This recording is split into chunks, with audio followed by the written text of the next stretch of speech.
आज तकरजल में अचानक बुलाए गए 12 घंटे की हड़ताल का लोगों पर गहरा असर पड़ा। रंजीत देवर्मा को बीजेपी पार्टी कार्यालय में तोड़फोड़ की एक घटना के सिलसिले में गिरफ्तार किया गया है। इस गिरफ्तारी के बाद पूरे इलाके में तुरंत जोरदार राजनीतिक हलचल शुरू हो गई।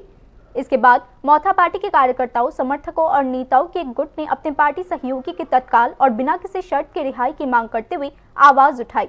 इस विरोध प्रदर्शन के तहत जम्पोजला तकरजला इलाके में 12 घंटे की हड़ताल का आह्वान किया गया। समर्थकों को सड़क पर टायर जलाकर हड़ताल के प्रति अपनी एकजुटता दिखाते हुए भी देखा गया। ताजा रिपोर्ट के अनुसार पूरे इलाके में राजनीतिक तनाव का माहौल बना हुआ है। हालांकि प्रशासनिक सूत्रों का कहना है कि अधिकारी स्थिति पर बारीकी से नजर रखे हुए हैं।